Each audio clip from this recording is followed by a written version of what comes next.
ខ្ញុំមានអ្វីគ្រប់យ៉ាងទាំងអស់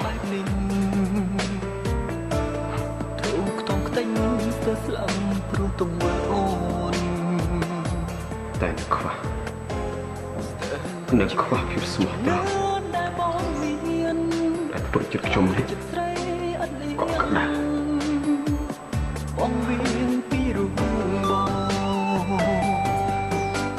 រត់នៅស្មាតខ្លួនឯងអស់ចាស់ណាស់តែ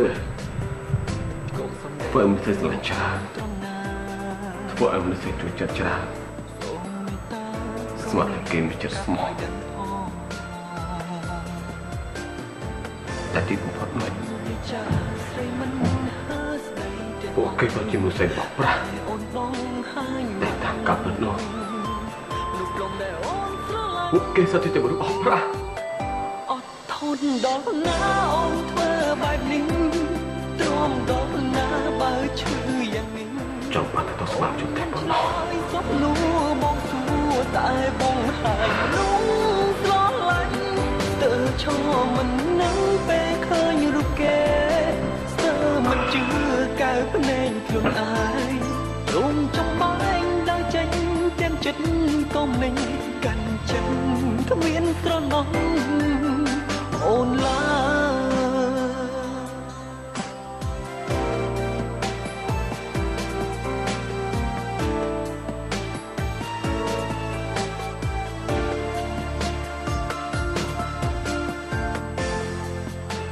ការសบายអាចខ្លាចជាទុកដែរបងតែងដាស់តឿនគេជារឿយកុំយកដៃទៅលេងភ្លើងឥឡូវវារលាកហើយមិនងាយជាខាទៀតណាអត់ធន់ដល់ណាអូនធ្វើបែបនេះទ្រាំដល់ណាបើឈឺយ៉ាងនេះអូនមិនឆ្លើយសុខនោះបងសួរតែបងហាញមនុស្សស្រឡាញ់ទៅឈរមិននឹងពេលឃើញរូបគេ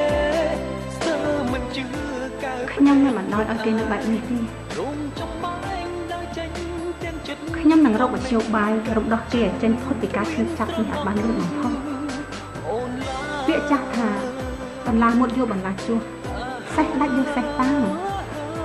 យើងអូនគិតតាមធ្វើទៀតហើយណាគឺនាំគេឲ្យទៅជួបក្មួយសិទ្ធិមាយើងនាំគ្នាជួយជោគជួយចែកទៅអូនជឿថាប្រកបជាបានសម្រេចពេលនោះគេនឹងបំភ្លេចរឿងទាំងអស់នោះបានយោបល់អូនល្អដែរបងយល់ស្រប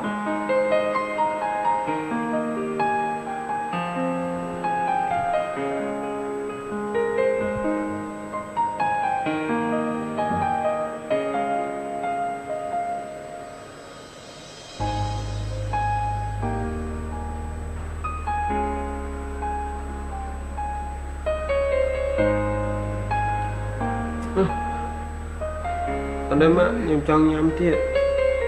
កុំពិបាកចិត្តពេកកូនស្រីវាតែប៉ុណ្ណឹងហើយណាឥឡូវស្អែកនេះណាម៉ាក់នាំកូនទៅលេងខេត្តដើម្បីបន្ធូរអារម្មណ៍កូនគិតយ៉ាងម៉េចដែរ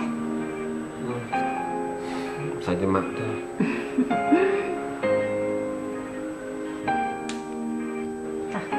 ឥឡូវទៅសម្រាប់ណាក្រោកពីប្រឡំផង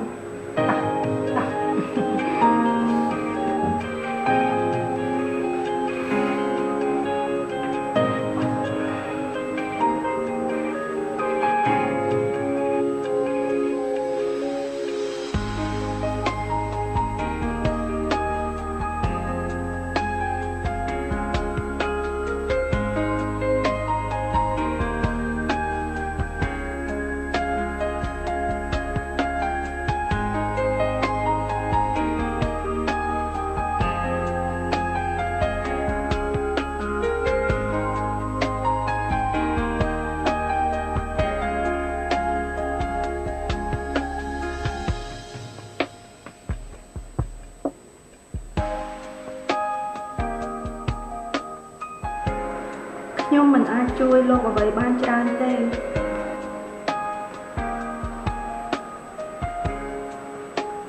មានតែការ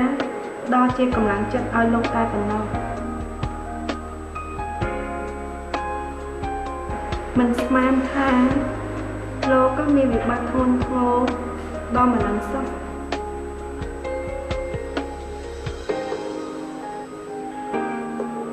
ស្ដាយណាស់ដែលខ្ញុំមិនបាននៅក្បែរលោក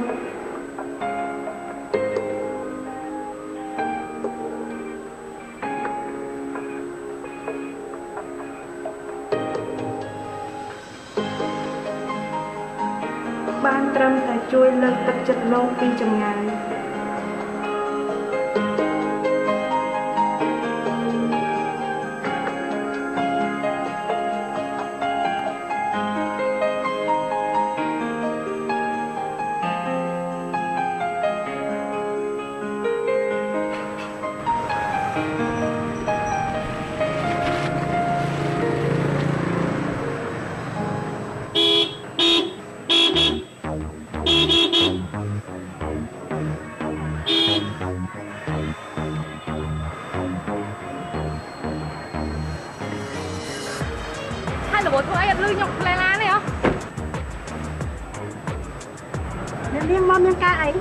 បងរត់នៅហ៎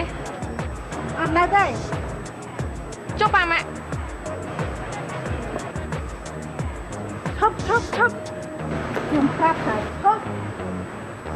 សំទោសអ្នកនាងផ្ទះនេះណាលោកប្រុសនិងលោកស្រីអត់មានកូនស្រីទេចាណែមីឯងនិយាយចឹងចង់មានន័យថាម៉េចខ្ញុំមកជាអនាគតកូនភាសាគាត់ណាមិនចេះខ្មាស់គេទេអនាគតកូនភាសាគាត់គាត់បានដកឈ្មោះនាងចេញពីបញ្ជីទៅហើយឆាប់ជិះផ្លូវខ្ញុំភ្លាមមីងឯងមានសិទ្ធអីមកថាឲ្យខ្ញុំ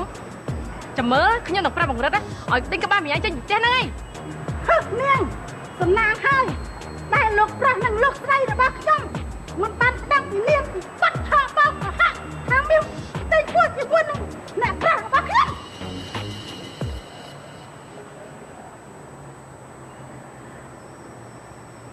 ប្រកាសជានាងឯង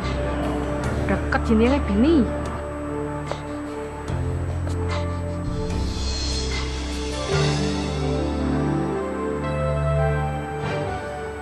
ស្រីចង្រៃហ៊ានបំផ្លាញផែនការរបស់យើងផងណា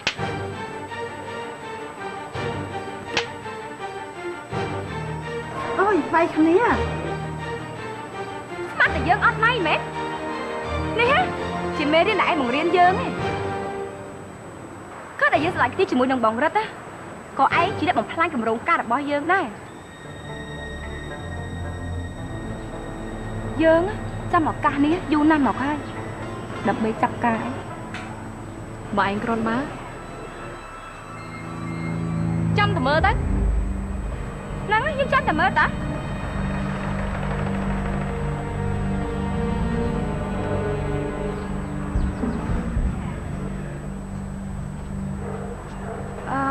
អ៊ំស្រីអ៊ំប្រុសនៅទេ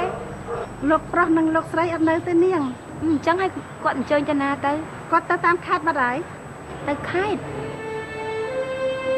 តើបងរិទ្ធនិងអ៊ំស្រីទៅខេត្តធ្វើអីណា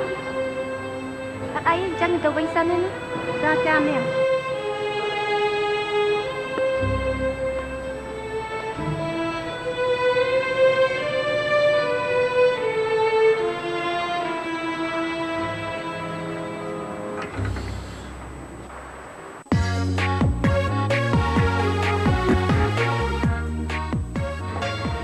យើងមកទីនេះមិនបាន